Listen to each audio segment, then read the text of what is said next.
Fala galera, beleza? Aqui é Melk, canal Esporte Arretado.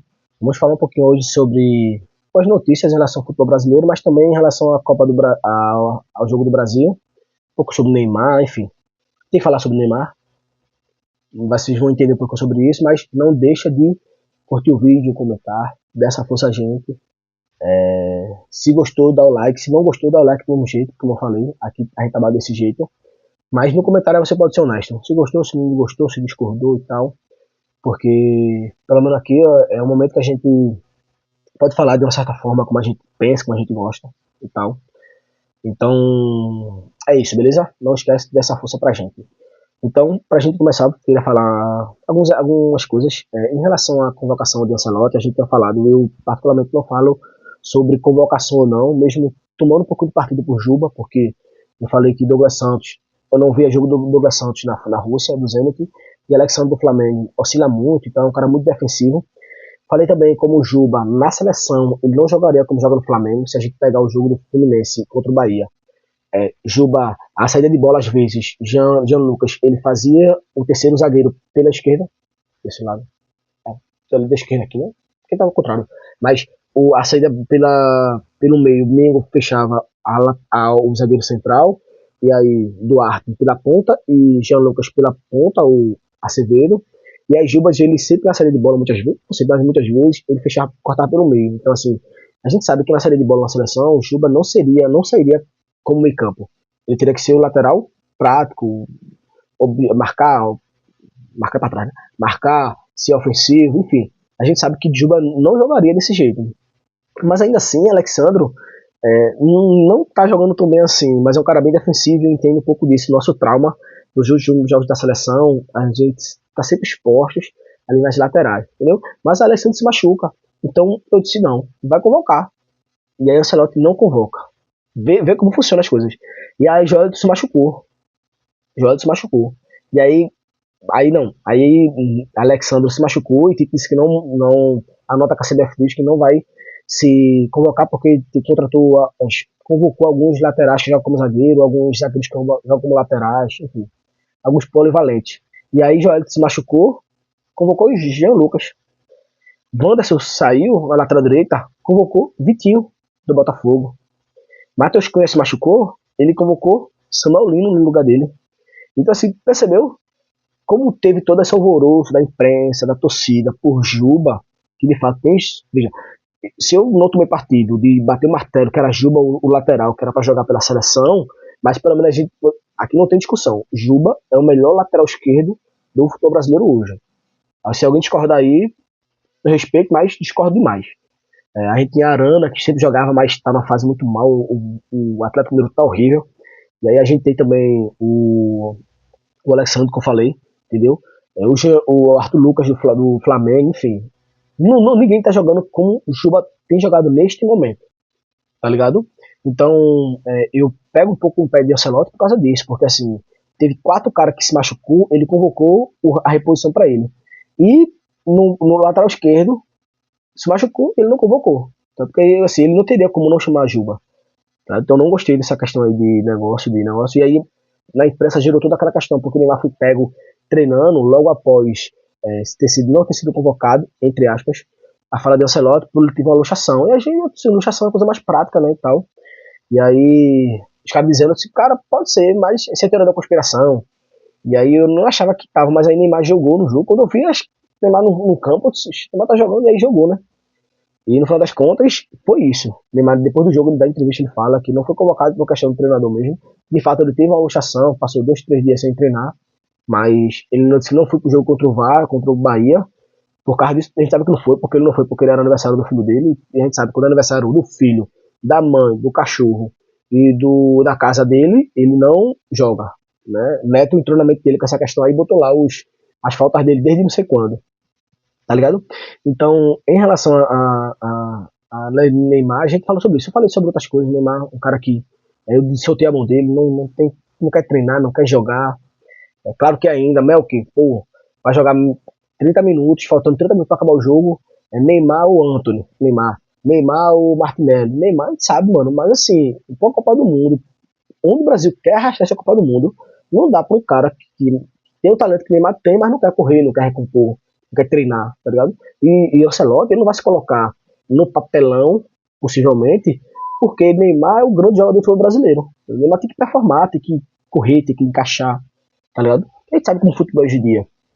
Então o Ancelotti não vai se colocar. Ele sabe que, por exemplo, se fosse uma seleção mais. É, não tem uma história tão grande, ou tivesse um momento bom, ele sabe que a vitória poderia ser mérito dele ou não. Mas ele sabe que se o Brasil for campeão, o mérito é dele. Mas se o Brasil tiver um papelão, é mérito dele também, porque assim, a gente se classifica. O Brasil nunca. Primeiro que o Brasil nunca conseguiu jogar uma Copa do Mundo. Ponto 1. E segundo, o Brasil nunca foi eliminado na primeira fase. Então, assim, no pior das hipóteses, a gente é eliminado nas oitavas de finais, que aí já é mata-mata, a gente pode pegar uma seleção boa, uma Argentina, uma seleção, sei lá, a Espanha tem jogado bem. Inglaterra não, Inglaterra é só fala mesmo, os caras não aguentam o rojão não. Quando o pau canta, eles não aguentam não. E aí, pra finalizar esse vídeo aí, eu queria falar sobre isso, sobre Neymar, eu queria falar um pouquinho também sobre o Vitória, cara. Eu até compartilhei no meu Instagram.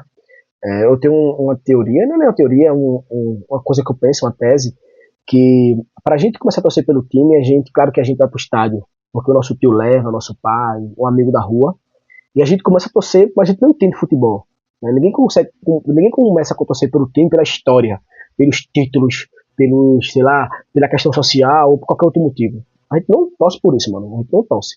A gente torce as cores, a gente acha bonita, o escudo acha bonito, a gente vai pro jogo. Existe uma proximidade, uma, uma, uma, uma aproximação com alguns elementos simbólicos, tanto imaginário quanto de leão, de cobra, de não gostar de um outro, né? Ou do colega de casa de perto que leva para ver o jogo, e, enfim, a gente entende essa mística, acha bonita a torcida às vezes na televisão, a gente começa a torcer por essas coisas.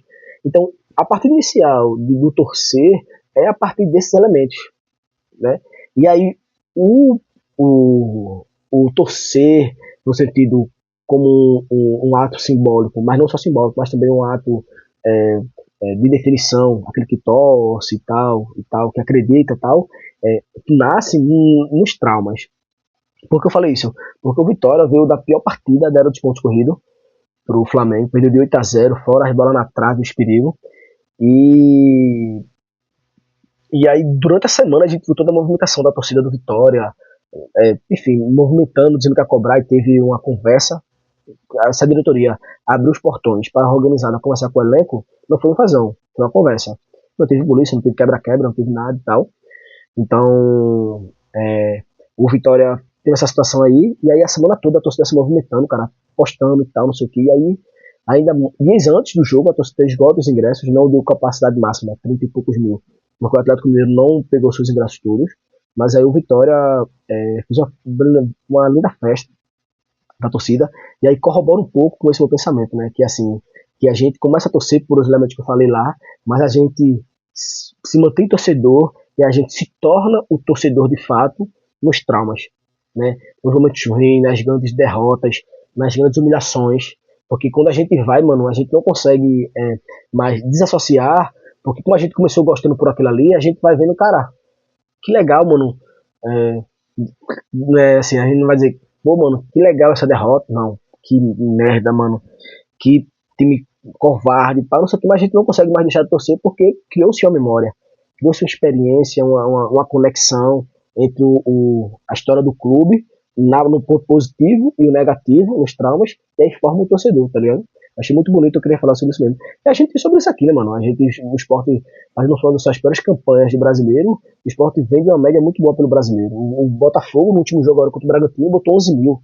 Botafogo, atual campeão brasileiro e atual campeão da Libertadores. Entendeu? Assim, e a gente tem aqui o Náutico mais ou menos, mas a gente tem o Santa Cruz aqui, naqueles jogos lá com picos, enfim. Na Série C lá, na Série D com 60 mil. Eu vi um post que o Santa Cruz ele tem as 7 maiores médias, maiores públicos da Série D. 60 mil, 59, então. Tipo, você conversar com os caras, tá? Tipo, lembra, já conversei com alguns torcedores do Santa Cruz antigo e tal, os caras, tipo assim, o cara fala, mano, torço desde na época de 90, nos anos 2000 ali, né? Tem cara que até o Anos de Glória ali na década de 80, mas cara começou a torcer, foi muito massa, momento de glória, brigou pelo título e tal, mas agora, mano, não consegue deixar de torcer porque criou-se aquela conexão, tá ligado? Então, assim, o torcer é a partir de uma aproximação, de algo simbólico, mas também se manter torcedor é a partir dos traumas, né? Cria essa casca mesmo a, do torcer, do acreditar e tal, tá ligado? Então o Brasil faz seu jogo contra o Chile e finaliza essa eliminatória. Eu falei no vídeo anterior sobre o Brasil, como o Brasil vai ter 2 jogos na América, lá na Ásia, né? Contra Japão e Coreia do Sul. E, enfim, vai ter poucos jogos, mano. Eu acho que vai ser uns jogos bem objetivos mesmo da gente analisar de como o Brasil se capacita mesmo, se o Ancelotti consegue fazer esse time encaixar, porque a gente não tem muito espaço, não. Claro que vai ter uma quantidade de jogo interessante disso, porque, por exemplo, a gente sabe que não é o ideal é entre uma Copa do Mundo e outra, você tem um intervalo aí do treinador que faça o seu trabalho, toda a preparação da Copa do Mundo, todo o período e tal, mas a gente sabe que nem sempre acontece isso. O da Argentina, Scaloni, não foi, ficou efetivado faltando 6 meses, tá ligado? Claro que já era assistente técnico, isso ajuda, eu entendo isso também. Mas eu não é o cara que toma a decisão. Se ele é auxiliar técnico, ele não é o cara que convoca, que dá os principais treinamentos e tal. Então, vamos ver. Eu acho que o tempo a gente não pode, por ter sido todo aquele desastre pós-Copa do Mundo, Tite, Ramon Menezes, Dorival Júnior, Diniz, tá? A gente não pode, se o Brasil não for campeão, não pode cobrar Ancelotti por isso. Não faremos, não haver da minha voz isso, viu? Mas a gente busca nele uma performance, um mínimo ali de entrosamento, de conexão, de um time tipo, que vê da cara uma derrota. Que a gente pega a Argentina, a gente pega qualquer seleção dessa e perca 2-1 jogando bola, 3-1 jogando bola. Agora sim, sendo eliminado por seleção ruim ou levando passeio, não tem desculpa, tá ligado? Então, dá esse like da gente aí. Depois desses 2 jogos do Brasil, eu volto aqui para falar como é que eu achei, como é que jogou, como é que foi, juntando lá com a estreia contra o Paraguai e depois os últimos jogos do Brasil. Então, dessa força a gente, pra gente continuar fazendo esse trabalho, beleza? Valeu, é nóis.